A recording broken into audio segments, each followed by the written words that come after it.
అశ్వ సంవత్సరంలో కైలాస యాత్ర Shri Gayatri tours and travels 8977349696. రాజకీయం అంటే నాన్నగారి నుంచి వాళ్ళ నుంచి నేర్చుకున్నారు. ఈ భక్తి అనేది ఎలా అలవడిందన్న మీ కుటుంబ సభ్యులందరూ కూడా?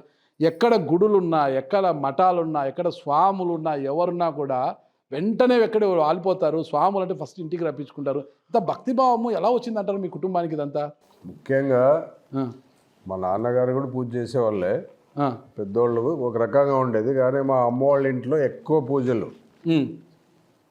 ఆమె జీన్స్ మాకు పడినట్లు ఉన్నాయి, దాన్ని వాళ్ళు ఇద్దరు చేయడం చూడడం వల్ల మాకు కూడా అది ఎట్లా కంటిన్యూటీ అయింది, పిల్లలకి కంటిన్యూటీ ఉంది. ఓకే. జ్యోతిష శాస్త్రాన్ని మీ కుటుంబం నమ్మినంత ఎవరు నమ్మరంటారు. అంటే బివి మోహన్ రెడ్డి గారి నుంచి మీకు అలవాటు పడిందా, లేకపోతే మీ కుటుంబంలో ముందు నుంచి అలవాటు ఉందంటారా జ్యోతిష శాస్త్రం మీద? అంటే మోహన్ రెడ్డి గారు కారణం కావచ్చు, కానీ ఇంట్లో కూడా అవన్నీ ఒక పద్ధతి ప్రకారం ఉండాలనేది మొదటి నుంచి అది కంటిన్యూటీ ఉంది.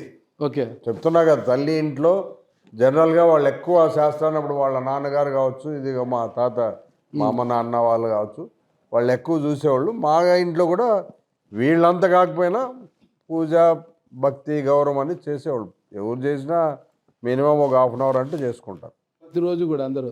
ఇప్పుడు పిల్లోళ్ళు కొంచెం చేంజ్ ఉందనుకో, ఇప్పుడు ఈ పిల్లోళ్ళు అంటే ఒక 5 నిమిషాలు కూడా కూర్చునే వాళ్ళు ఎవరు లేరు. మరి మీ పిల్లలు కూర్చుంటున్నారా? మీ పిల్లలకి అంత భక్తి ఉందా? మనోజ్కి, భీమరెడ్డికి లేదంటారా? ఆయన వాళ్ళ మామూలు పాలసీ వచ్చింది, అనంత వెంకటరామరెడ్డి పాలసీ.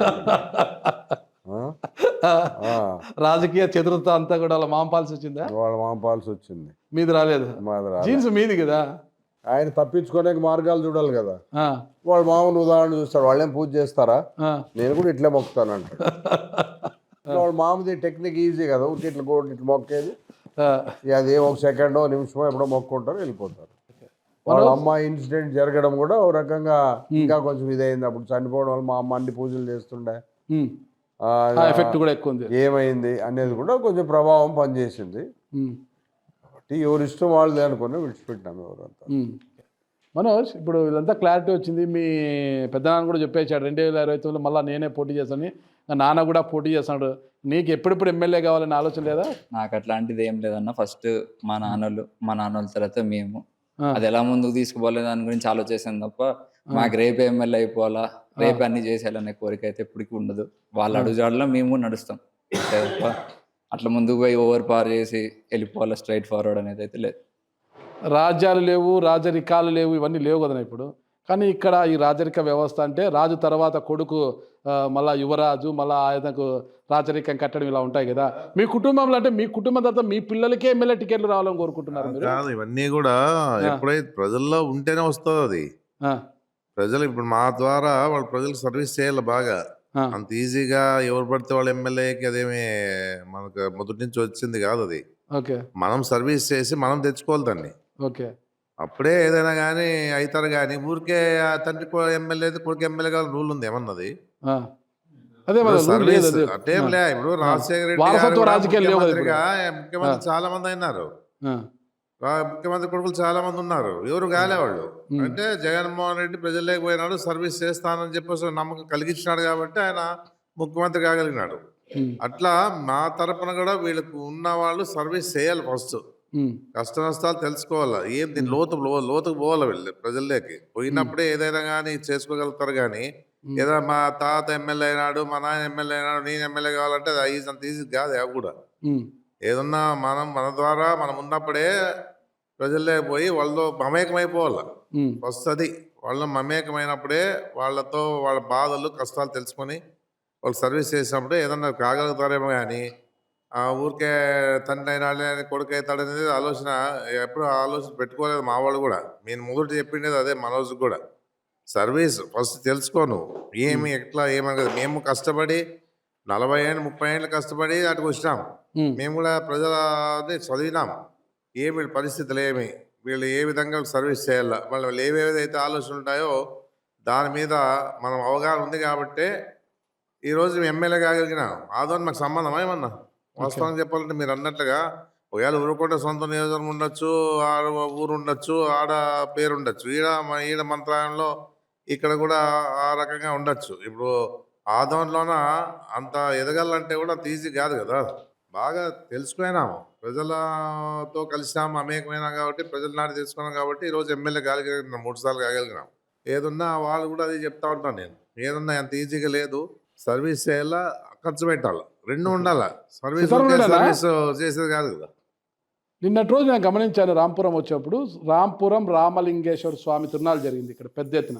అది మీ ఇంటి పండుగలా జరిగింది.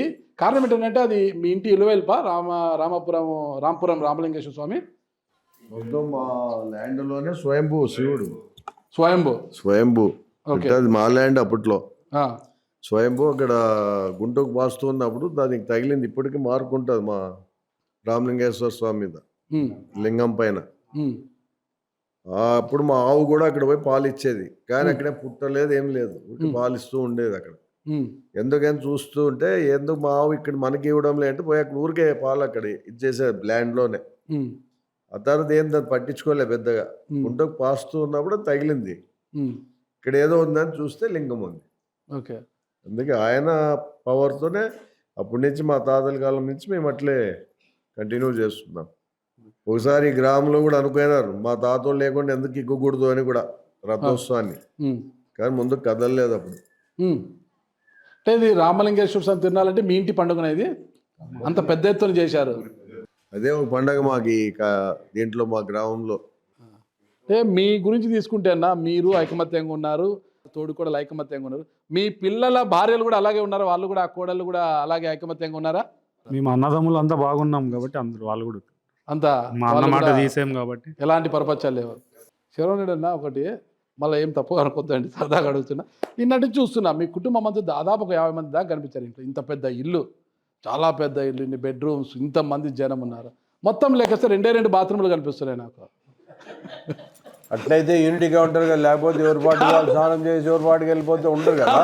కనీసం వాడు కూర్చున్నప్పుడు చర్చ జరుగుతుంది. 2 బాత్రూమ్లు ఉంటే యూనిటీ ఉంటారన్నా.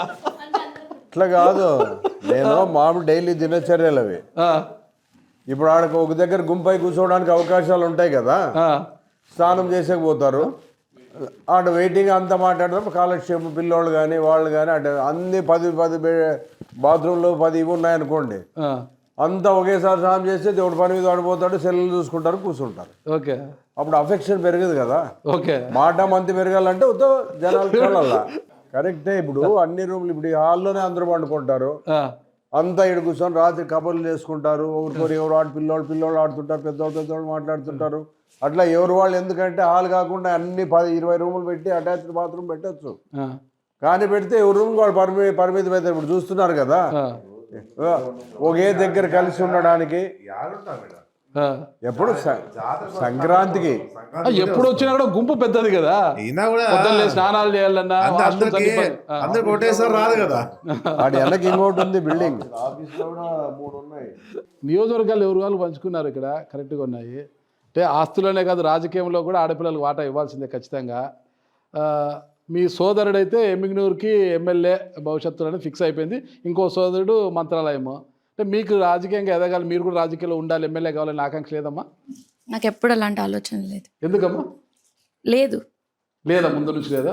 ఏం చదువుకున్నారు మీరు? ఎల్ఎల్బి ప్రాక్టీస్ చేస్తున్నారా? పెద్దనాన్న ఎల్ఎల్బి చేశారు, ప్రాక్టీస్ లేదు రాజకీయంగా. ఇంకొక పెద్దనాన్న డిస్కంటిన్యూ చేశాడు, ఆయన కంప్లీట్ గా ప్రాక్టీస్ చేయట్లేదు, బట్ ప్రాక్టీస్ ఉంది.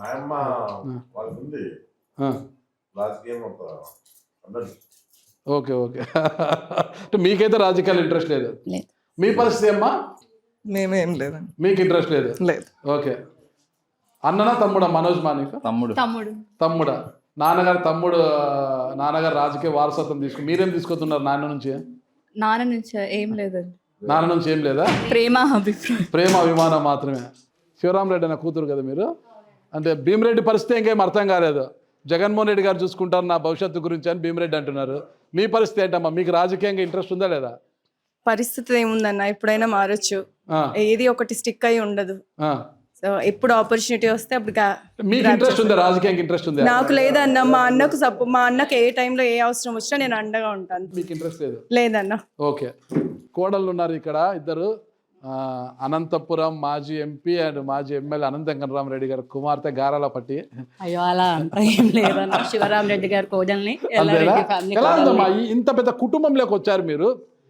నాకు తెలిసి నాన్న వాళ్ళది మాది జాయింట్ ఫ్యామిలీ అన్న. తెలుసు, చంద్రాన్న నాన్నగారు అంతా కలిసే ఉంటారు, జాయింట్ ఫ్యామిలీ. కానీ ఇంత పెద్ద కుటుంబం కాదు వాళ్ళది.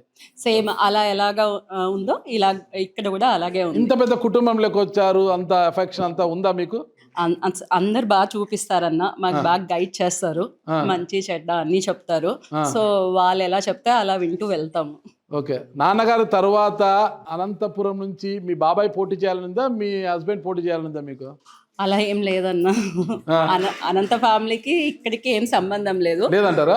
లేదు. మీరు ఫైట్ చేయరా నాన్నతో, నీ తర్వాత నా భర్తని ప్రకటించు రాజకీయ వారసుడు కాదు ఇది అనేసి? అట్లా ఏం లేదన్న.